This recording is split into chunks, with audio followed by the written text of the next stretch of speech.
皆さんごきげんよう、上川薫です。今回取り上げる話題は、韓国の自爆についてです。一体韓国が何の件について自爆しようとしているかといえば、それは日韓関係における強制徴用工問題です。韓国のムン・ジェイン大統領は、就任以来一貫して反日政策というものを取り続けてきました。彼の行ってきた反日政策の結果として、慰安婦問題はこじれにこじれていますし、同じように強制徴用工問題についても同じように問題を抱えています。その他日本から輸入されていたものについて、軍事転用可能なものが他の国へ渡っている件について指摘されると逆ギレするといったような、そのようなことも起こっていますし、韓国による日本へのネガティブキャンペーンなども様々な分野で行われています。日本は放射能で汚染されているといったような嘘をばらまいていたり、国連制裁下にある北朝鮮に対する様々な物品の横流し疑惑などについて指摘されると、相手がどこであろうとも逆ギレするような国でもあります。さて、そのように様々な面で日本に対する反日活動というものを続けている韓国ですが、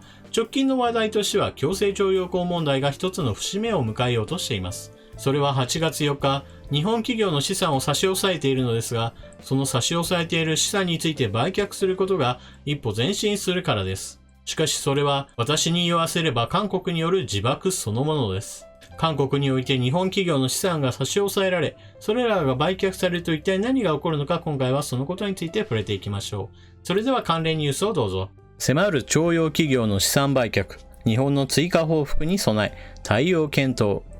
韓国外交部は3日、強制徴用被害者への賠償を日本企業に命じた最高裁判決に基づく日本企業の資産差し押さえに関連し、日本が報復措置に乗り出す可能性に備えていると明らかにした。強制徴用被害者の代理人団によると、新日鉄住金が保有する同社と韓国鉄鋼最大手ポスコの合弁会社 PNR の株式に対する手口再支部の差し押さえ命令は4日午前0時をもって日本製鉄に公示送達されたものとみなされ、効力が発生する。同部は今後日本が報復を行う可能性に関し、政府は関連する状況を注視しており、あらゆる可能性を念頭に置いて対応方向を検討していると説明する。公示送達とは、相手側の住所を知ることができなかったり、文書を受け取らず裁判に応じなかったりする場合に、裁判所での掲示や官報広告などにより内容が伝達されたとみなす手続き。効力発生後、裁判所は強制徴用被害者への賠償のために差し押さえた資産を処分する現金化の手続きを取ることができるが、これまで日本政府は現金化命令に新たな報復で対応すると繰り返し表明してきた。日本メディアは報復措置として、関税の引き上げ、送金の中断、ビザ発給の厳格化、金融制裁、日本内の韓国資産の差し押さえ、駐韓日本大使の召喚などを挙げている。これに対し、韓国側は大統領府や外交部、企画財政部、産業通商資源部などを中心に報復措置への対応策を講じている。また、日本政府が取る可能性がある措置のシナリオを想定し、これに対する相応の措置を検討しているという。韓国政府は強制徴用をめぐる賠償判決問題を解決するための外交努力を続ける方針だが、日本政府が新たな報復に乗り出した場合は、静観しないとの立場だ。これに関連しての日本のニュースはこちらです。自民保守の会、現金化なら韓国に制裁を、徴用工訴訟で決議。自民党の保守系有志議員で作る保守団結の会、保守の会は3日、党本部で会合を開き、いわゆる徴用工訴訟で韓国最高裁が新日鉄住金に賠償を命じた問題に関し、資産が現金化された場合、直ちに韓国政府への実効性の高い制裁を科すべきだとする決議をまとめた。代表世話人の高鳥筆頭副幹事長は記者団に、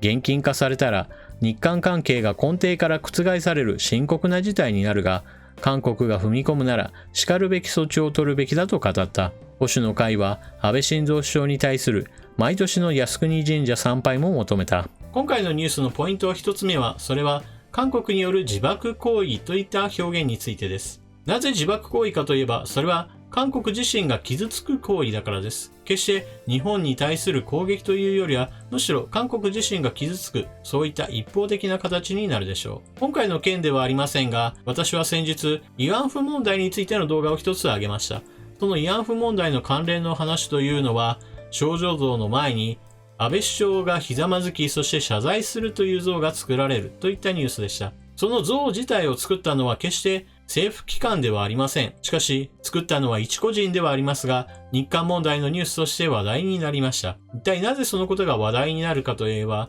それは韓国においてはただの一個人のしたことであっても、それに対する賛否両論、つまり賛成の意見もそれなりにあったというこの事実があるからです。そのことを見れば韓国という国が一体どのような国であるのか、そして韓国の世論がどのような内情になっているのかというのがつぶさにわかることができるのです。決して韓国において安倍首相をひざまずかせる像を作ったことに対する批判が集中し炎上したといった話ではありません。賛成の声があったからこそ賛否両論というニュースとなったのです。そして強制徴用工問題に対しても韓国において日本企業の資産を売却することに対して批判があるかといえばそういったわけではありません。日本に対して懲罰的な意味で資産を売却できるのであればそれは素晴らしいことだという具合にして賛成の側の方が多いです。もちろん政府としてはそのような判決が出たことはちょっと困ったなという話は少しはありますが、そのようなものはまさに形だけであって本音の部分では日本政府に対する永遠の謝罪と永遠の賠償請求を続けたいというのが本音ではないでしょうか。少なくとも韓国においては1000年先まで日本は謝罪を続けるべきだといった意見が出てきたときにそれに対する批判というものはほとんどなく、むしろ称賛の声の方が圧倒的に多かったのです。しかしそのような意見が出るからこそこれは一つの自爆になるのです。そしてポイントの2つ目はこれが自爆行為以外の何者でもないということです。強制徴用工問題にしようとも慰安婦問題にしても日韓の間では本来このような問題というものはすでに過去のものであり今更蒸し返すべきものではありません。韓国側は謝罪ができてない、賠償ができていないと言ってダダをこねるわけですが、そのこと自体についてはすでに終わった話です。にもかかわらずこの話を何度となく繰り返しているのは韓国政府による反日政策以外の何者でもないと私は思います。ですから日本企業の資産が差し押さえられて、これが売却されるということになれば、一体何を意味するかといえば、それは日韓関係の根底を覆すものだという自民党内部の声が上がっているのは当然のことです。そして非常に重要なポイントの3つ目というのが、では、相手側が日本企業の資産を売却した時に一体何をするかです。自民党の内部では制裁を科すべきだという声が出ているわけですが、政府がするかどうかというのはまだわかりません。しかし今のところは麻生大臣の口からは、日本企業の資産が売却された際には金融制裁を匂わす発言などもあり、麻生大臣の性格からすれば口に出したことは実行に移す可能性が高いのではないかと私は期待を持っています。ただし、この政権というのは別に麻生大臣が全てを決めるわけではないので、一体どのような形で決着を迎えるかはわかりません。というわけで、今回取り上げられている制裁について一つ見ていきましょう。今回の記事の中で取り上げられていた制裁というのは、関税の引き上げや送金の中断、ビザの発給厳格化、そして本命の金融制裁、それ以外の小さなものとしては、大使の召喚であるとか、逆に日本国内にある韓国企業の資産差し押さえなどでした。私自身は穏当なものとして、まず第一段階として、永続的措置としてビザ発給の厳格化というのは施行すべきです。そもそもあの国に対してノービザ優遇というものをするべきではなかったというふうに、むしろ反省すべき問題です。韓国から日本に来るというのであれば、しっかりと身元調査を行い、そして審査手数料なども高額に設定することによって、富裕層の人しか来れないようにすることがむしろ両国関係にとっても良いでしょう。そのような措置を行うことができれば、例えば日帰りで日本へ犯罪に向かうといった人について、またマナーの悪い人についても大幅に率を下げることができます。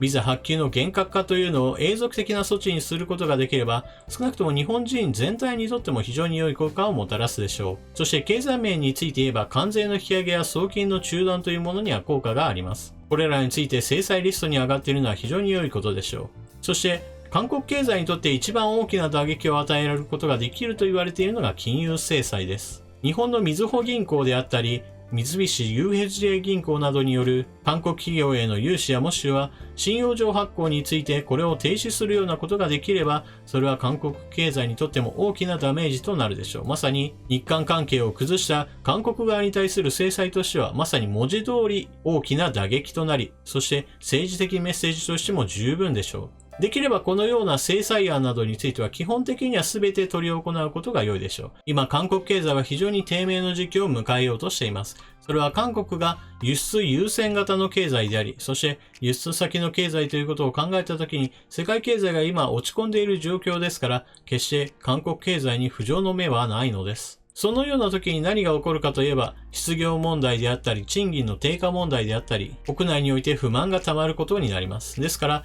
ムン・ジェイン大統領としては国内問題を解決することは難しいと考えれば、反日政策をより強化するというのが一つの選択肢となってきます。ですから、今回の日本企業の資産売却というものを止めるような政府の動きというのは口だけで実際には何もしないのではないかと思います。ですから日本企業の資産売却というものが私は進むと思います。その時に日本政府がいかに大きな制裁をかけられるかというのが日韓関係を正常化することにも非常に重要なキーワードとなるでしょう。皆さんはこの問題についてどのようなことを考えるでしょうか。ぜひともコメントしていってください。